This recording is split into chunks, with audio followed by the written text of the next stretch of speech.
Let's turn our focus on the wingers now. Let's start with Nico Williams. News came out yesterday that Arsenal are planning to make a move for Nico Williams this month after following his development for some time. Sources have told Court Offside Arsenal's interest in Williams, who has a €50 million release clause in his contract, is driven by Mikel Arteta. So first up, Cozy, hearing that Arsenal are planning to make a move for Nico Williams, does that, like take your mood over the moon and you're like, yeah, thank goodness we were getting this player? You're like, nah, I'm not sure about him, and maybe another one. But Nico Williams is linked to us. What do you make of that? I'm 100% sure about him. He is a sensational talent. He can play on the left-hand side and on the right-hand side. You're going to see him for Spain on the left-hand side. And trust me, if you are not on the... if you're not supporting Spain, it won't be a pleasant, experience.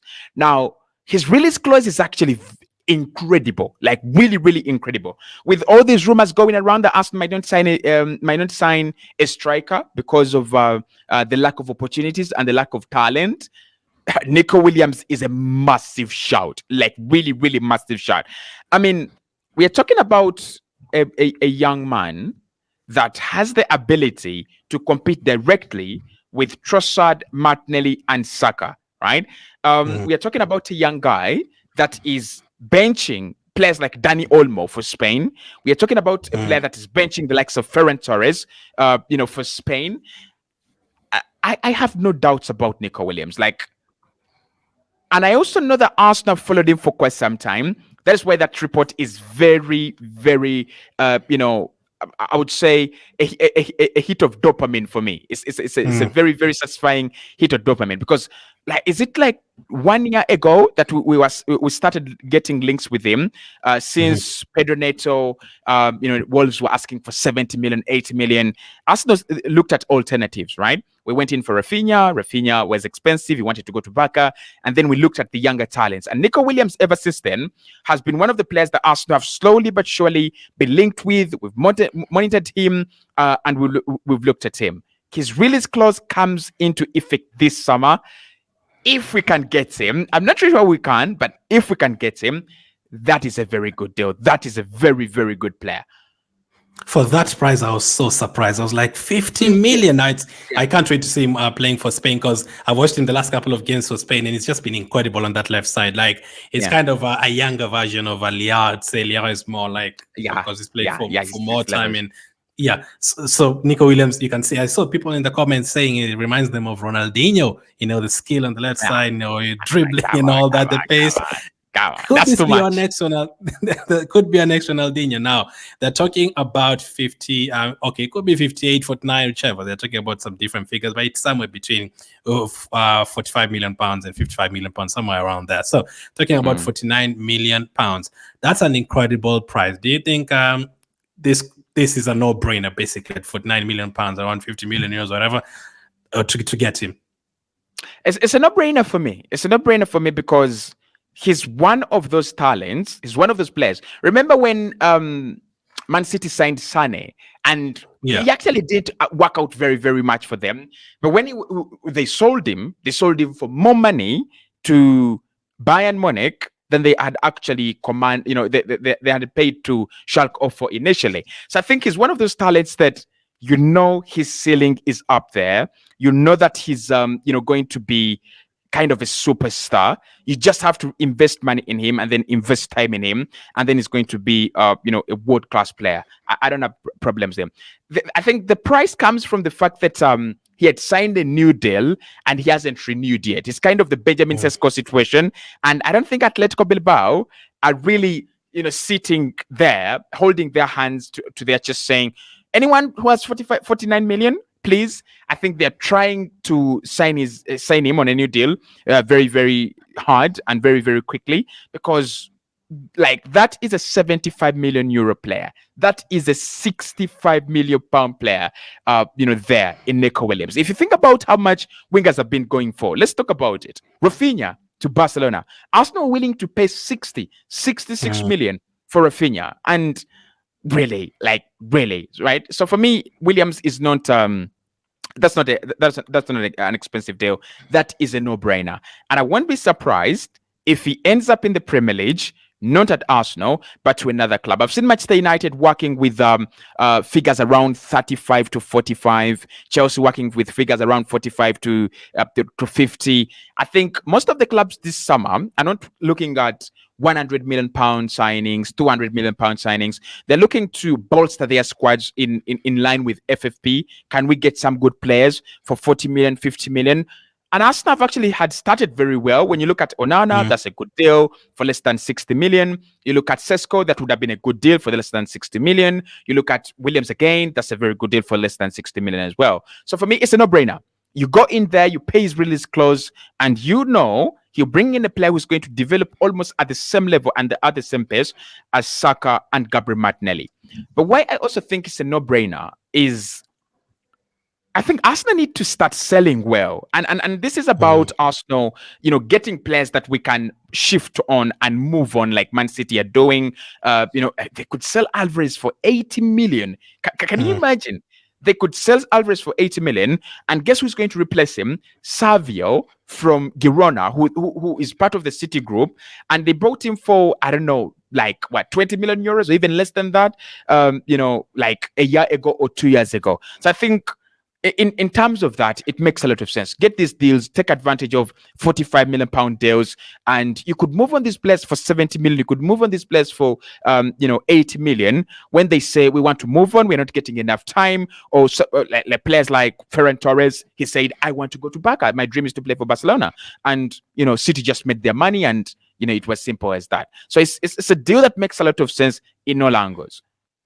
5 goals, 12 assists in La Liga. 8 goals, 17 assists in all competitions. Are these numbers that get you excited, or are you like, he needs to add more goals to his game? Or 25 goal contributions, you don't care even if it's 0 goals and 25 assists as long as he's getting the returns? Or do you think he needs to add more goals?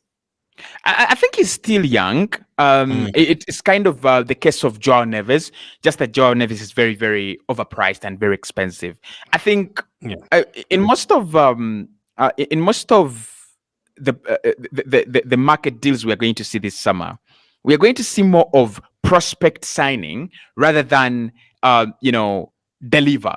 I don't think right now, if you want a player to deliver for you, Osimhen, 100 million. So I think in terms of the prospect, in terms of what Arsenal will get, right, I think it's okay. The numbers are all right. I mean, we've seen so many wingers. You're looking at them. We have been linked with Desire Doué, I think.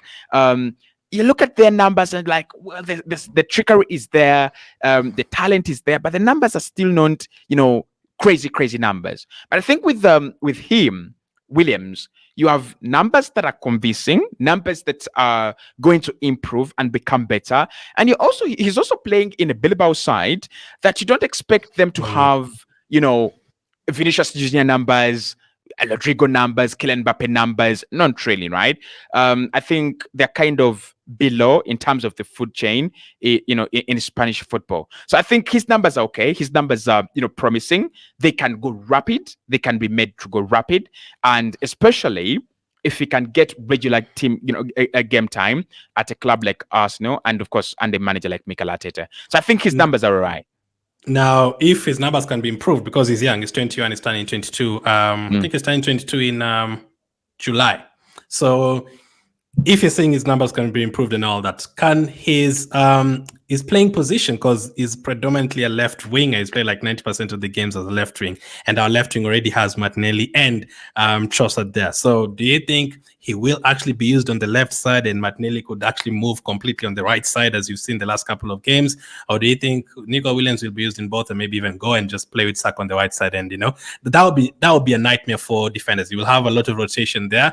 And I've always loved a player, a player who can come on even for Saka and whatever, and give the defender still a hard time. Pace, dribbling, is very good at it. Where do you think it's going to play mostly for us? I think in terms of positioning, he's predominantly played on the left-hand side, but he's also got that very, very good, left foot. Now, with Mikel, one thing we have seen is he loves inverted wingers. He doesn't want direct wingers to cross in, not really. He loves he loves direct wingers. So inverted wingers, not direct wingers. So because he's got that left foot, that is nice. And for Spain again, we will see him. He's going to be. He plays more of a traditional winger role on the left hand side. But at Bilbao, sometimes he's played on that right wing. He's inverted with his left foot, just like you've seen Saka. So I think that's what makes him, I think, stand out as compared to most of the prospects we have and most of the targets we have. That is very efficient on the left-hand side, and it's also very efficient on the right-hand side. Obviously, any player who can play on the left with his left foot is going to be very efficient on the right, because it's on the right, you just have to cut in and maybe shoot, cut in, and bring in those mini crosses that we've seen from Saka a couple of times that have been, nice. I mean, I think there was one for Kai Havertz against Brentford in the first leg. I loved that. So Trossard one against Chelsea. Yeah, the Trossard one against Chelsea. So those kind of mini crosses, those kind of mini balls. So in terms of position, I don't think it comes in with a nailed position. Like, there's a lot of establishment at Arsenal. Saka is established. Martinelli, despite the fact that we undermined him, or maybe some people undermine him, he's actually established as well. And Trossard is established as well. So I won't be surprised to see Martinelli shift inside a little bit more, especially if Arsenal don't sign a centre forward. Martinelli shifting inside a little bit more. Nico Williams partnering up with Trossard to form a long-term partnership, and then Gabriel Jesus partnering up with Saka to form that, if Saka is not around, then Gabriel Jesus, comes in. But I think he's going to first and foremost do each and every role, right, that the manager has for him, as slowly but surely he finds where his position is in this Arsenal system. When you get players in, that probably is at the expense of others. And Reiss Nelson has said, you know what? You have Saka, you have Trossard, you have Martinelli, you're being linked to a lot of wingers. What about me? Well, I think it's time to move on. And according to David Ornstein, Reiss Nelson informs Arsenal he wants to assess options for potential transfer this summer. Arsenal rejected approaches in January, plus would want 20 million, including add-ons if they decide to sell. Crystal Palace, that is Fulham, Nottingham Forest, and West Ham among 24-year-old wingers suitors. Now, for you, Kozi, if it was just up to you, your decision, and you're sitting down with Nelson, would you tell him, listen, I feel like you're a good player. I actually want you to say I'm going to use you more. Or maybe even if I bring in Nico Williams, he's still going to play a few games here and there. Or do you think, do you actually rate him? Do you think he could go to the next level? Or do you think this is probably what he's going to be as a player, 14th, 15th on the table, and not really the player who's going to take it to a Premier League title? I do rate him. I rate him highly, by the way, but below top 7 on the Premier League table. Like, I wouldn't see him at a club like Brighton. I wouldn't see him at a club like Newcastle. I wouldn't see him at a club like Aston Villa. And this is my reason. When I think about Brighton, I think about Karo Mitoma, I think about Solimatch. I think those players are far more productive in terms of end product and output than Reiss Nelson. When you think about Moussa Diaby and Leon Bailey at Aston Villa, when you think about Gordon at Newcastle, I think the level of forwards and wingers at top 6, top 7, top 8 clubs are incredible. Does he start ahead of Bowen? He doesn't really. There's no question about that. So I rate him highly. I think he still plays in top 10. And I think the clubs that have actually been linked with him are the teams I would advise him. My conversation with him would be face to face, honestly. And this is what I would say. I think you've got great potential for you to go and, carry a team for 2-3 good seasons, like Olise has done, like Eze has done, like Willian has done, like De Cordova-Reid did for Fulham, and such players, right? But for you to be able to do that, you've got to be honest with yourself and honest with your talent. These are the clubs that are going to allow you all the time you want and all the trickery you want to do on the pitch, right? Like Crystal Palace had a player like Wilfried Zaha. Zaha could dribble, do whatever he could, and do whatever he wanted, score one, score two, assist one, assist two, and they win the game. Zaha is the king. End of the Premier League season, Zaha has 12 goals and 11 assists. And you're like, this guy assists every game. This guy scores every game. How does he have 11 goals and 11 assists? He should be having like 20 goals and 25 assists. So that is, for me, that is Reiss Nelson. My conversation would be very brief and very, very precise. Go and make yourself useful at a club like Crystal Palace, Fulham. Now, these days, we have seen that you can be called up. Like, how many players does Crystal Palace have for England? More than Arsenal, actually, isn't it? 3. Watson, Eze, Gehi, a lot.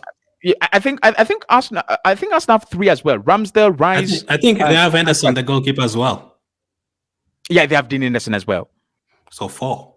Yeah. So they're 4. They're 4 players. Like, it is unbelievable, right?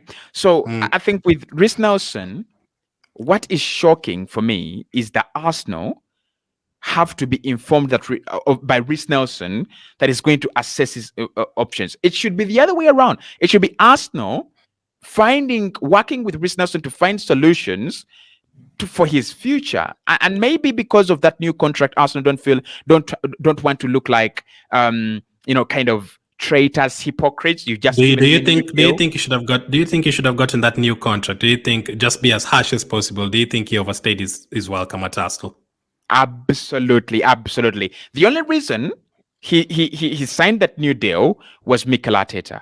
If it was Mourinho, do you think he gets that deal? He absolutely doesn't, because we know Mourinho will throw you under the bus. He'll say you're not good enough. He's not good enough. That's why he's not playing football. So I think with Reiss Nelson, he's overstayed his stay at Arsenal, and that contract is going to be a big problem. Like, Arsenal feel like they have a lot of power to negotiate over a guy that they have not given any football, when he's been available and fit. That was going to be my next question. Do you also think, because people will say Arteta never gives them chances anyway, do you think Arteta's been harsh on him and he doesn't really get chances, or do you think he's actually just not good enough to get those chances? I think Mikel knows that these players are not good enough. Edin Ketia is not good enough to stay at Arsenal. Reiss Nelson is not good enough to stay at Arsenal. Albert Samuel Lokonga is not good enough to stay at Arsenal, and a couple of others. We have seen him do it with Chambers, prolong his stay, and then eventually, he goes to Aston Villa for pennies. Then we've seen him prolong the stay of Rob Holding. He cost us a title, or one of the reasons why we lost the title. So I think he already knows that they're not good enough. Why he's giving them huge contracts? I mean, are you really protecting their value? If you're protecting their value, you can give them, you can improve their contracts, but really don't give them 100K a week. What is Crystal Palace supposed to do with 100K per week? What is Fulham supposed to do with 100K per week? What is Nottingham Forest supposed to do with 100K per week for a player who they are not sure walks straight away into their team and becomes as important? Now, if Palace are going to sell Olise for 60 million, are you really going to tell me that they're going to sign one guy, and that's Reiss Nelson, to replace Michael Olise? Never in a million years. They're going to sign one, Reiss Nelson, and then they're going to go in Brazil maybe, and then sign another player, right? So for me, it's disastrous. Why that contract is kind of shooting ourselves in the foot, but also it's kind of selfish for Mikel Arteta and Arsenal, because maybe they know they're not yet ready to upgrade their project to the level they want. So they just want to keep these players around as, homegrown players.